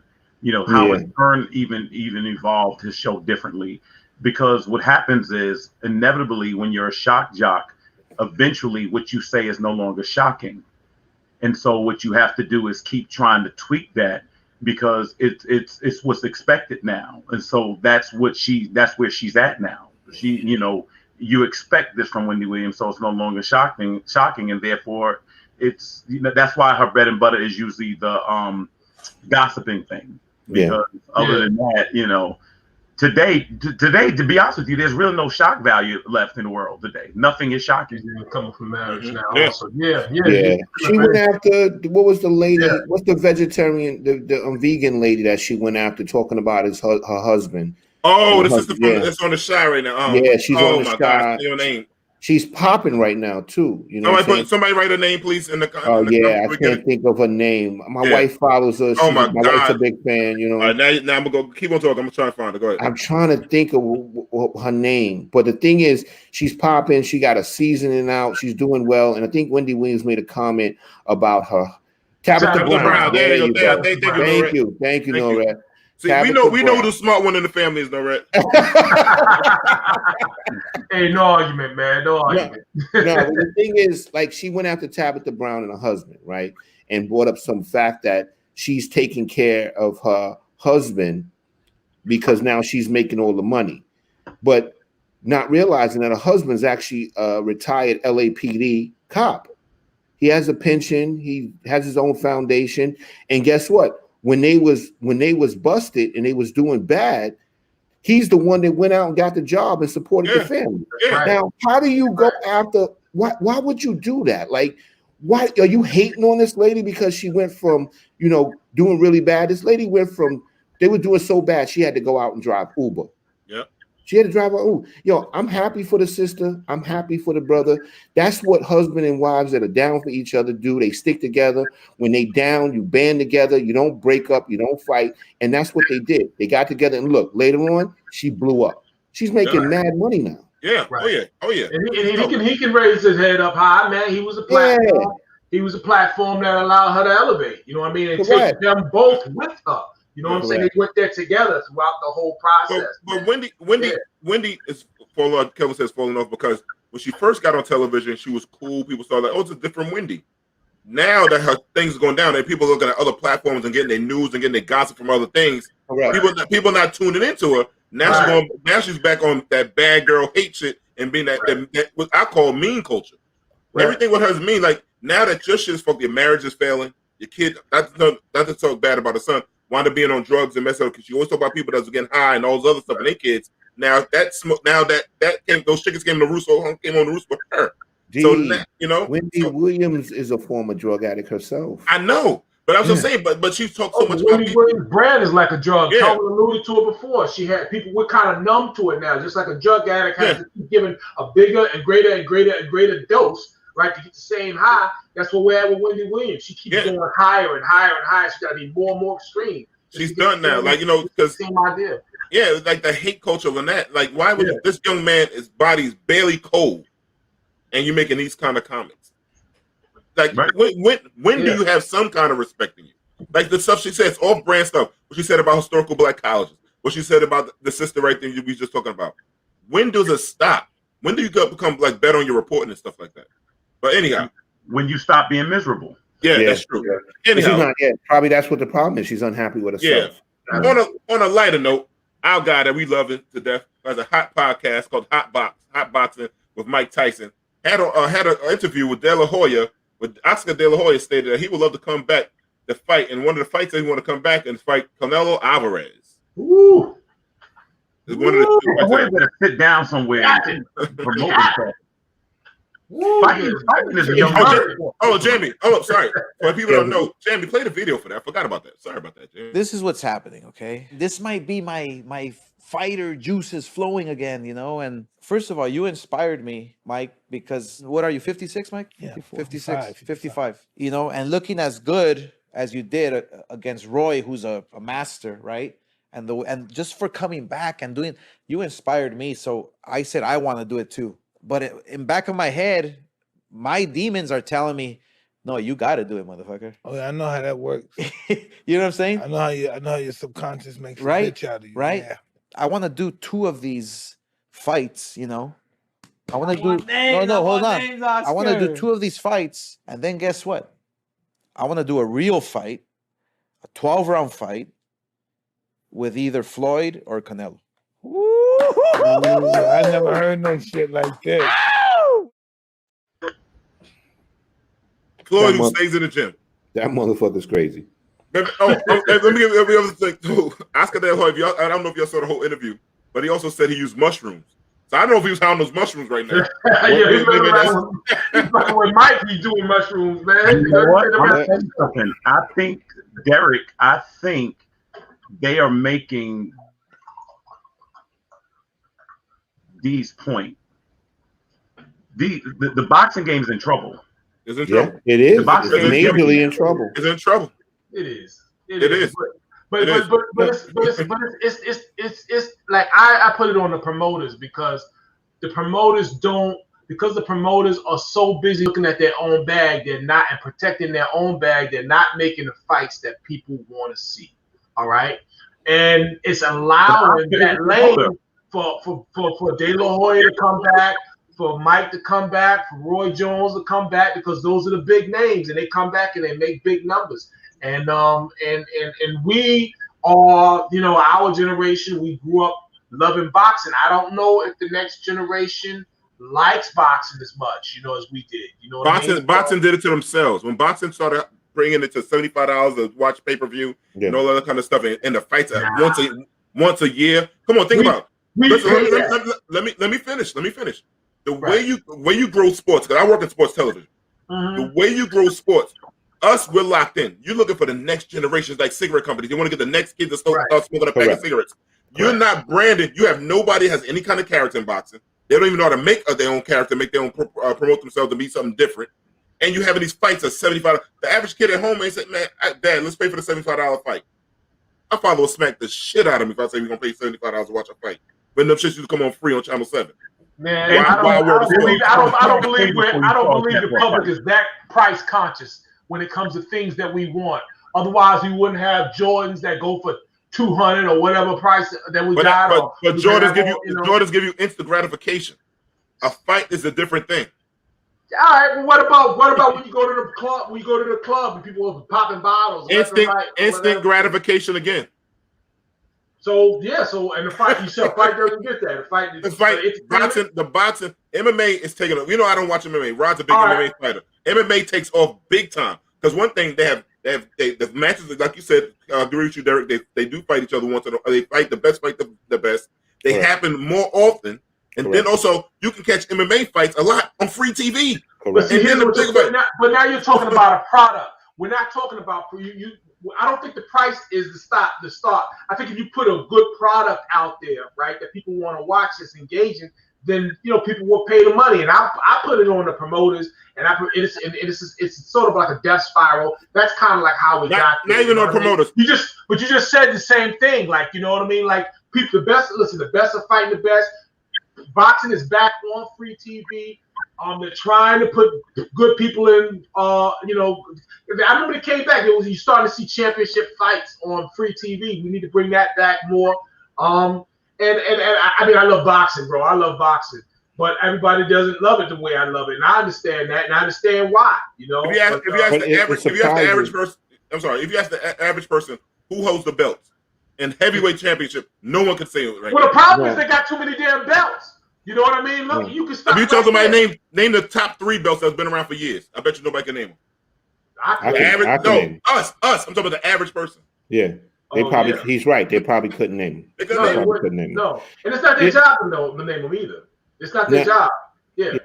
Well, the thing is, I in the past discussion, everybody knows I agree with kind of what D said. I agree boxing is definitely dying. I see MMA moving forward. You see Conor McGregor basically drawing more seats than boxers and stuff like that. The thing is, the reason Mayweather is doing what he's doing is because he knows boxing is weak. That's why he can come back and make this type of money. Yeah, no, absolutely. Yeah. To get back to the subject about Dr. Oscar De La Hoya. First of all, I think Oscar De La Hoya is high on the show and he's just talking shit. Because whatever juices he got flowing, they better stop flowing. Because first of all, when Oscar De La Hoya was in his prime, he couldn't beat those guys. He couldn't beat. He fought Mayweather. What it was like 07 and Mayweather put it on his ass. So and every time he had a championship fight, Oscar De La Hoya got beat. He could never break. He could never break over that certain level. You know what I'm saying? But what made Oscar De La Hoya great is because he actually was a sex symbol. You know what I'm saying? He was like the Golden American, boy. Correct, Golden Boy. There you go, Golden Boy. So that he was able, he was doing the same thing back then. He had a big following, and he was able to put people in. He had a strong Mexican support, and he was able to put people in seats. You know what I'm saying? But he lost to everybody, damn near everybody that lived somebody. The thing is, Oscar De La Hoya, as soon as he got to a championship fight, everybody whipped his ass. You know? The sport needs some young stars. I mean, what they need is, you got to understand, like, what really changed the game in boxing, and no one's going to be able to follow it, was Mike Tyson. Yeah.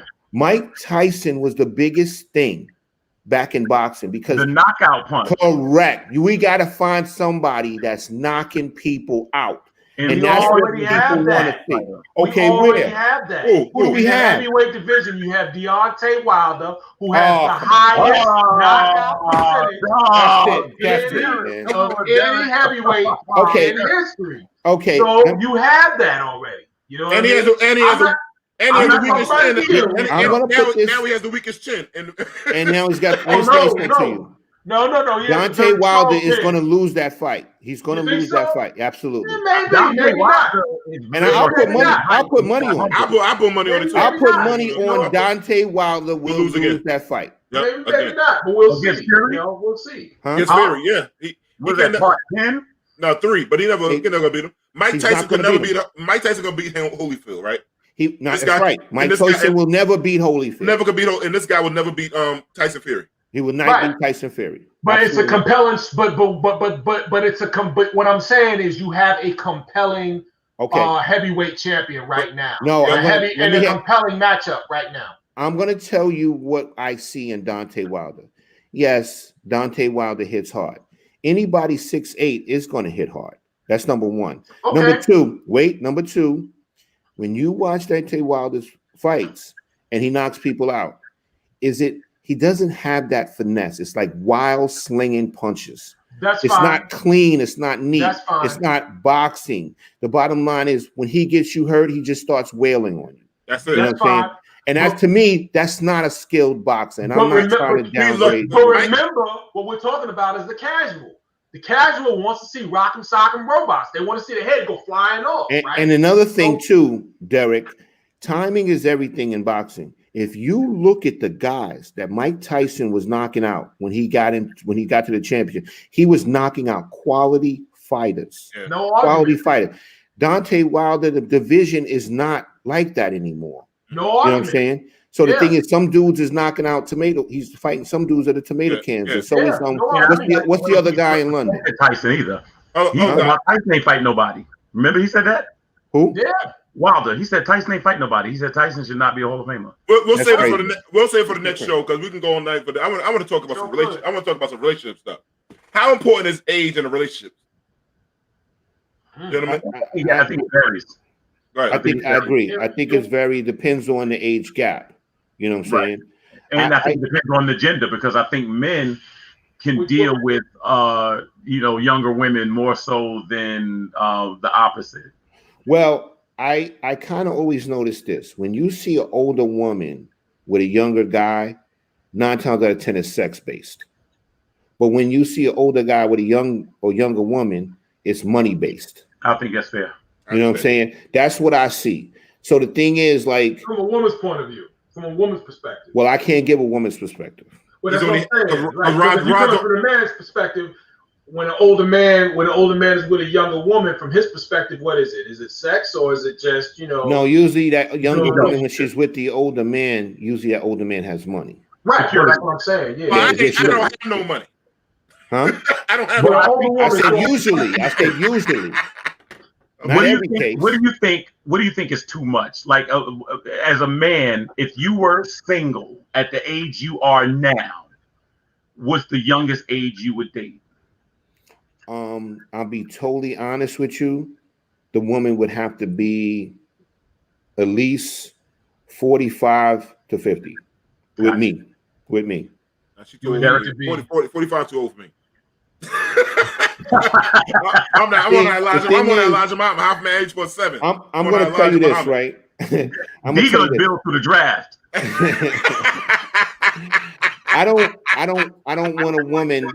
I don't want a woman so young that I got to stand on the line with her to buy Jordans. I don't want. Right. And the thing is, too, I don't want to look like nobody's father. And we together where they go, oh, hey, how you guys doing? Is this your father? You know what I'm saying? I don't want that. So if she's that young, I don't want to. And plus, I got to have like a mental connection with her. I don't want to feel like I'm raising somebody. Yeah. Right. You know what I'm saying? I already got kids. It can't be too young. You know that it can't be too young. Right. But as far as what it would be, I don't know. I would have to see it. I don't have a type. I've never had a type in my life. So. I can't. I disagree on that. Older men with younger women is an ego she's not stroke. saying old. She's not saying all. She's not saying all. But she's older men with younger women. No, it is an ego stroke. No, it is. To some degree, it is because trophy wife is real. Correct. The guy wants arm candy. That's the guy he gets a younger wife. He's still pushing the Corvette or the Bentley with the freaking top off or whatever. And he's, he wants to still try to remain young. And to remain young, he wants a younger woman. You know what I'm saying? Right, so I believe what she's saying, there's some truth to it. It does play on the man's ego. How about he wants to stay right there, titties? Oh my God.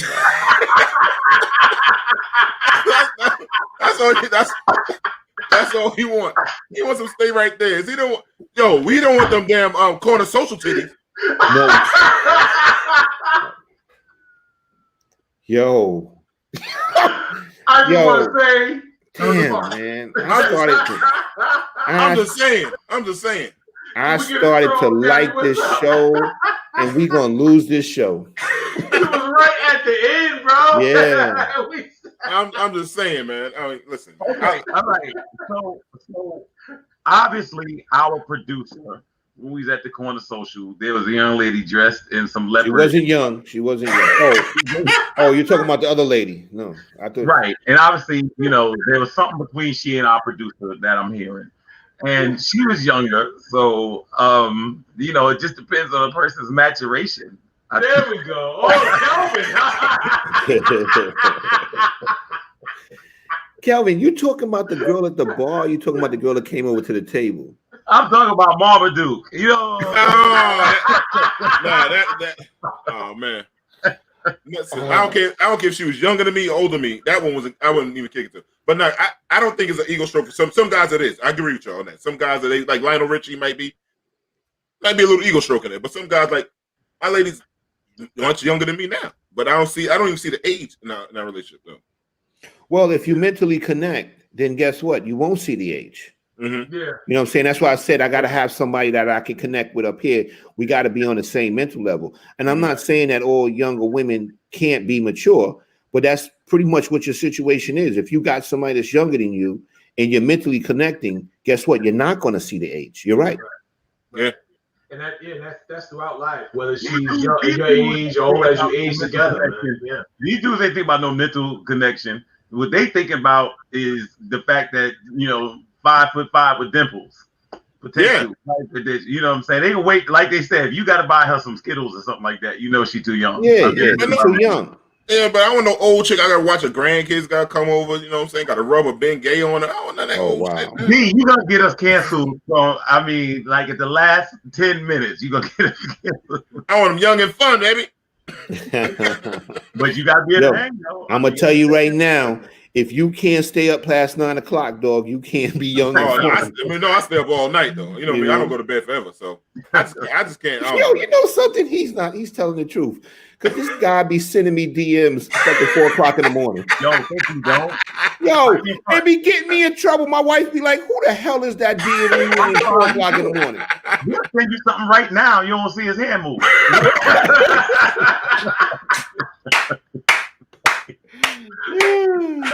Wireless. I used to like you, Demond. That's right. You used to like me? You don't like me no more, baby girl? Come on now. Going down, brother. I like you old ladies because y'all get me discounts on rental cars and hotels. So I'm still just like y'all. Yo, they get the AARP You know what I'm joint, saying? man. Yeah. Word up, you know? Let me tell you this story. I'm gonna tell you this really quickly. And this one I knew I was wrong. So many years ago, right? I'll tell you, I was 30. That's too much information. No, that's I do. I'm sorry for texting everybody. All my friends here. I'm sorry, ladies. I do send. Wow, I'm stay up till 2, 3 in the morning sometimes. So I'm embarrassed by this. The thing is, don't you keep us up 2, 3 o'clock in the morning? Yo, you know I don't understand it. Like the light go off on my phone, I be like, I know that's D. Ding ding. I'm sorry, man. Kelvin, what you about to say to us, brother? Right, this I'm embarrassed by this story, but this was. Kelvin, come on, man. I was 37 years old. Why every time my Wi-Fi is jacked? Yeah, man. You got the Spirit my Wi-Fi Airlines. let me down. You got Spirit Airlines Wi-Fi. All right, let's try. What did you say, Kelvin? Go ahead and say. I was 37 years old, right? All right, I was 37 years old, and I was went out with this young lady, right? I met her. She was in the medical field, right? So we go out, and this how long ago it was. We were going to the Shark Bar, right? Oh, so I realized I didn't know how old she was, and so I was trying to say to myself, you can't ask a woman her age. So I said, I know what I'll do. I'm gonna ask her what year she graduated. This way, whatever year she graduated college, you know. So this was like 2010 or 9 or whatever it was. So I'm like, hey, what year did you graduate? She was like, I graduated in 06. I'm like, oh, okay. What college? She's like, high school. I was like, I was about to tell you that's not going to give you your real answer. She graduated high school in 06, which means I was 37 and she was 21 years old. I was like, okay, I'm taking you back to your house right now. You should have took it over to R. Kelly. At least no, my friend was making fun of me, called me R. Kelvin. Hey, 21. Hey, listen, man. That's 21. You can buy drinks, baby. That ain't too young. I know in the red. I know I was wrong. Yeah, you was wrong, man. You should have took the girl to the Shark Bar. You could have bought a Happy Meal or something. Yo, all I gotta say, Kelvin, Jordans are expensive. That's what you're gonna be buying. Yeah. But that Eddie, was a long time ago. Long time ago. Shark Bar ain't even around no more. That's how long ago. That was long. I don't know how the Shark Bar went out, man. We should bring it. We should bring that shit back. He said we should bring it back. That was one of the best spots ever. Anyhow, brothers, this was another great show, man. Had a lot of fun. Please follow, like, and subscribe on Facebook, YouTube, and Twitter. Make all the comments that you want. If you mad at me for saying you old chicks are old, my bad. Anyhow, peace, y'all.